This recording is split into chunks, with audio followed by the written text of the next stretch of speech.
हमारी वसीयत और विरासत। अनगढ़ मन हारा हम जीते। अपनी पहली यात्रा में ही सिद्ध पुरुषों संतों के विषय में वस्तु स्थिति का पता चल गया। हम स्वयं जिस भ्रम में थे वह दूर हो गया और दूसरे जो लोग हमारी ही तरह सोचते रहे होंगे उनके भ्रम का निराकरण करते रहें। अपने साक्षात्कार प्रसंगों को याद रखते हुए दोहराया कि अपनी पात्रता पहले ही अर्जित न कर ली हो तो उनसे भेंट हो जाना अशक्य है, क्योंकि वे सूक्ष्म शरीर में होते हैं और उचित अधिकारी के सामने ही प्रकट होते हैं। यह जानकारियां हमें पहले न थी। हमारी हिमालय यात्रा का विवरण पूर्व में सुनसान के सहचर पुस्तक में प्रकाशित किया गया है। यह विवरण तो लंबा है पर सारांश थोड़ा ही है। अभावों और आशंकाओं के बीच प्रतिकूलताओं को किस तरह मनोबल के सहारे पार किया जा सकता है, इसका आभास उनसे मिल सकेगा। मन साथ दे तो सर्वसाधारण को संकट देखने वाले प्रसंग किस प्रकार हंसी मजाक जैसे बन जाते हैं, कुछ इसी प्रकार के विवरण उन छपे प्रसंगों में पाठकों को मिल सकते हैं। अध्यात्म मार्ग पर चलने वाले को मन इतना मजबूत तो बनाना ही पड़ता है। पुस्तक बड़ी है, विवरण भी सुविस्तृत है, पर उसमें बातें थोड़ी सी हैं, साहित्यिक विवेचना ज़्यादा है। हिमालय और गंगा तट क्यों साधना के लिए अधिक उपयुक्त हैं, इसका कारण हमने उसमें दिया है। एकांत में सूनेपन का जो भय लगता है, उसमें चिंतन की दुर्बलता ही कारण है। मन मजबूत हो तो साथियों की तलाश क्यों करनी पड़े, उनके न मिलने पर एकाकीपन का डर क्यों लगे। जंगली पशु अकेले रहते हैं, उनके लिए तो हिंसक पशु पक्षी भी आक्रमण करने को बैठे रहते हैं। फिर मनुष्य से तो सभी डरते हैं, साथ ही उसमें इतनी सूझबूझ भी होती है कि आत्मरक्षा कर सके। चिंतन भय की ओर मुड़े तो इस संसार में सब कुछ डरावना है। यदि साहस साथ दे तो हाथ पैर मुख और मन बुद्धि इतनों का निरंतर साथ रहने पर डरने का क्या कारण हो सकता है। वन्य पशुओं में कुछ ही हिंसक होते हैं, फिर मनुष्य निर्भय रहे, उनके प्रति अंतःकरण से प्रेम भावना रखे तो खतरे का अवसर आने की कम ही संभावना रहती है। राजा हरिश्चंद्र शमशान की जलती चिताओं के बीच रहने की मेहतर की नौकरी करते थे। केन्या के मसाई शेरों के बीच झोपड़े बनाकर रहते हैं। वनवासी आदिवासी सर्पों और व्याघ्रों के बीच रहते हैं। फिर कोई कारण नहीं कि सूझबूझ वाला आदमी वहां न रह सके जहां खतरा समझा जा सकता है। आत्मा परमात्मा के घर में एकाकी आता है। खाना सोना चलना भी अकेले ही होता है। भगवान के घर भी अकेले ही जाना पड़ता है। फिर अन्य अवसरों पर भी आपको परिष्कृत और भावुक मन के सहारे उल्लास अनुभव कराता रहे तो इसमें क्या आश्चर्य की बात है। अध्यात्म के प्रतिफल रूप में मन में इतना परिवर्तन तो दृष्टिगोचर होना ही चाहिए। शरीर को जैसे अभ्यास में ढालने का प्रयास किया जाता है वह वैसा ही ढल जाता है। उत्तरी ध्रुव के एस्किमो केवल मछलियों के सहारे जिंदगी गुजार देते हैं। दुर्गम हिमालय एवं आल्पस पर्वत के ऊंचे क्षेत्रों में रहने वाले अभावों के बावजूद स्वस्थ लंबी जिंदगी जीते हैं। पशु भी घास के सहारे गुजारा कर लेते हैं। मनुष्य भी यदि उपयोगी पत्तियां चुनकर अपना आहार निर्धारित कर ले तो अभ्यास न पड़ने पर भी थोड़ा ही गड़बड़ रहती है। बाद में गाड़ी ढर्रे पर चलने लगती है। ऐसे ऐसे अनेक अनुभव हमें उस प्रथम हिमालय यात्रा में हुए और जो मन सर्वसाधारण को कहीं से कहीं खींचे खींचे फिरता है वह काबू में आ गया और कुकल्पनाएं करने के स्थान पर आनंद एवं उल्लास भरी अनुभूतियां अनायास ही देने लगा। संक्षेप में यही है हमारी सुनसान के सहचर पुस्तक का सार संक्षेप। ऋतुओं की प्रतिकूलता से निपटने के लिए भगवान ने उपयुक्त माध्यम रखे हैं। जब इर्द गिर्द बर्फ पड़ती है तब गुफाओं के भीतर समुचित गर्मी रहती है। गोमुख क्षेत्र की कुछ हरी झाड़ियां जलने लगती हैं। रात्रि को प्रकाश दिखाने के लिए ऐसी ही एक वनौषधि झिलमिल जगमगाती रहती है। तपोवन और नंदन वन में एक शकरकंद जैसा अत्यधिक मधुर स्वाद वाला देवकंद जमीन में पकता है।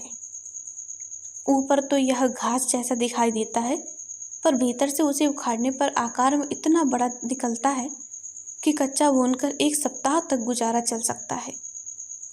भोजपत्र के तने की मोटी गांठें होती हैं। उन्हें कूटकर चाय की तरह क्वाथ बना लिया जाए तो बिना नमक के भी वह क्वाथ बड़ा स्वादिष्ट लगने लगता है। भोजपत्र का छिलका ऐसा होता है कि उसे बिछाने, ओढ़ने और पहनने के काम में आच्छादन रूप में लिया जा सकता है। यह बातें यहाँ इसलिए लिखनी पड़ रही है कि भगवान ने हर वस्तु की असह्यता से निपटने के लिए सारी व्यवस्था रखी है। परेशान तो मनुष्य अपने मन की दुर्बलता से अथवा अभ्यस्त वस्तुओं की निर्भयता से होता है। यदि मनुष्य आत्मनिर्भर रहे तो 3/4 समस्याएं हल हो जाती हैं। 1/4 के लिए अन्य विकल्प ढूंढे जा सकते हैं और उनके सहारे समय काटने के अभ्यास किए जा सकते हैं। मनुष्य हर स्थिति में अपने को फिट कर सकता है। उसे तब हैरानी होती है जब वह यह चाहता है कि अन्य सब लोग उसकी मर्जी के अनुरूप बन जाएं, परिस्थितियां अपने अनुकूल ढल जाएं। यदि अपने को बदल ले तो हर स्थिति से गुजारा और उल्लास युक्त बना रहा जा सकता है। यह बातें पढ़ी और सुनी तो पहली भी थी, पर अनुभव में इस वर्ष के अंतर्गत ही आई, जो प्रथम हिमालय यात्रा में व्यवहार में लानी पड़ी। यह अभ्यास एक अच्छी खासी तपश्चर्या थी, जिसने अपने ऊपर नियंत्रण करने का भली प्रकार अभ्यास करा दिया। अब हमें विपरीत परिस्थितियों में भी गुजारा करने से परेशानी का अनुभव नहीं होता था। हर प्रतिकूलता को अनुकूलता की तरह अभ्यास में उतारते देर नहीं लगती। एकाकी जीवन में काम, क्रोध, लोभ, मोह का कोई अवसर नहीं था, इसलिए उनसे निपटने का कोई झंझट सामने नहीं आया। परीक्षा के रूप में जो भय प्रलोभन सामने आए, उन्हें हंसी में उड़ा दिया गया। यहाँ स्वाभिमान भी काम न कर पाया। सोचा, हम आत्मा है, प्रकाशपुंज और समर्थ। गिराने वाले भय और प्रलोभन हमें ना तो गिरा सकते हैं, न उल्टा घसीट सकते हैं। मन का निश्चय सुदृढ़ देखकर पतन और पराभव के जो भी अवसर आए, वे परास्त होकर वापस लौट गए। 1 वर्ष के उस हिमालय निवास में जो ऐसे अवसर आए, उनका उल्लेख करना यहाँ इसलिए उपयुक्त नहीं समझा कि अभी हम जीवित हैं और अपनी चरित्र निष्ठा की ऊंचाई का वर्णन करने में कोई आत्मश्लाघा की गंध सूंघ सकता है। यहाँ तो हमें मात्र इतना ही कहना है कि अध्यात्म पथ के पथिक को आए दिन भय और प्रलोभनों का दबाव सहना पड़ता है। उनसे जूझने के लिए हर पथिक को कमर कसकर तैयार रहना चाहिए। जो इतनी तैयारी न करेगा, उसे उसी तरह पछताना पड़ेगा जिस प्रकार सर्कस के संचालक और रिंग मास्टर का पद बिना तैयारी किए कोई ऐसे संभाल ले और पीछे हाथ पैर तोड़ लेने अथवा जान जोखिम में डालने का उपहास कराए। उपासना, साधना और आराधना में साधना ही प्रमुख है। उपासना का कर्मकांड कोई नौकरी की तरह भी कर सकता है। आराधना पुण्य परमार्थ को कहते हैं। जिसने अपने को साध लिया है, उसके लिए और कोई काम करने के लिए बचता ही नहीं। उत्कृष्टता संपन्न मन अपने लिए सबसे लाभदायक व्यवसाय पुण्य परमार्थ ही देखता है। इसी में उसकी अभिरुचि और प्रवीणता बन जाती है। हिमालय के प्रथम वर्ष में हमें आत्मसंयम की, मनोनिग्रह की साधना करनी पड़ी। जो कुछ चमत्कार हाथ लगे हैं, उसी के प्रतिफल हैं। उपासना तो समय काटने का एक व्यवसाय बन गया है। घर 4 घंटे नींद लिया करते थे, यहाँ उसे बढ़ाकर 6 घंटे कर दिया। कारण कि घर पर तो अनेक स्तर के अनेक काम कर रहते थे, पर यहाँ तो दिन का प्रकाश हुए बिना मानसिक जप के अतिरिक्त और कुछ कर सकना ही संभव न था।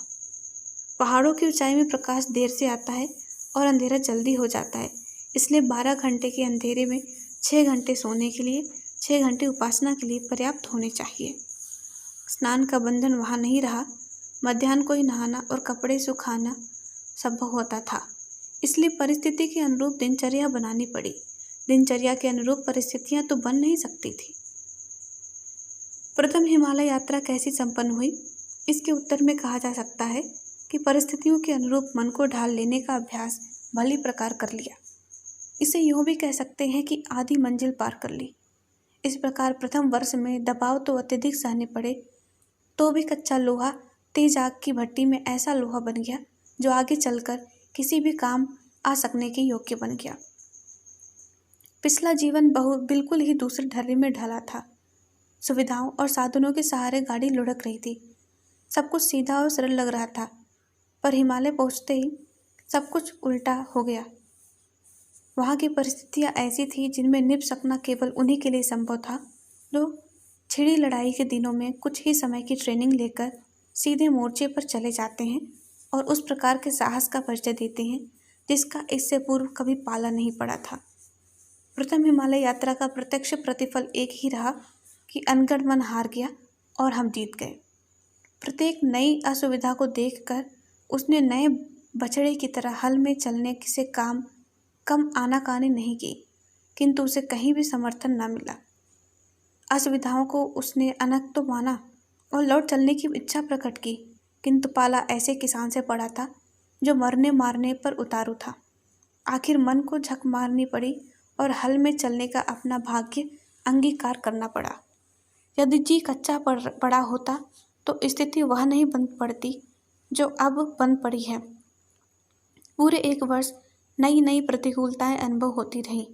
बार बार ऐसे विकल्प उठते रहे जिसका अर्थ होता था कि इतनी बड़ी कड़ी परीक्षा में पड़ने पर हमारा स्वास्थ्य बिगड़ जाएगा, भविष्य की सांसारिक प्रगति का द्वार बंद हो जाएगा, इसलिए समूची स्थिति पर पुनर्विचार करना चाहिए। एक बार तो मन में ऐसा ही तमोगुणी विचार भी आया जिसे छिपाना उचित नहीं होगा।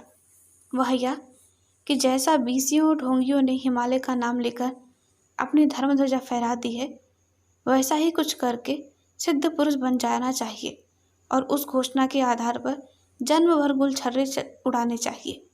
ऐसे बीसियों आदमियों की चरित्र गाथा और ऐशो आराम भरी विडंबना का हमें आंदोपांत परिचय है। यह विचार उठा, वैसे ही उसे जूते के नीचे दबा दिया। समझ में आ गया कि मन की परीक्षा ली जा रही है। सोचा कि जब अपनी सामान्य प्रतिभा के बलबूते ऐसो आराम के आडंबर खड़े किए जा सकते हैं, तो हिमालय को, सिद्ध पुरुषों को, सिद्धियों को, भगवान को, तपश्चर्या को बदनाम करके आडंबर रचने से क्या फायदा। उस प्रथम वर्ष में मार्गदर्शक सत्ता ने साक्षात्कार से ने हमें आमूल चूल बदल दिया। अनगढ़ मन के साथ नए परिष्कृत मन का मल्ल युद्ध होता रहा और यह कहा जा सकता है कि परिणाम स्वरूप हम पूरी विजयश्री लेकर वापस लौटे। धन्यवाद। ओम शांति। हमारे YouTube चैनल को सब्सक्राइब करें और बेल आइकन को दबाकर ऑल पर क्लिक करें ताकि नोटिफिकेशंस आपको मिलती रहें।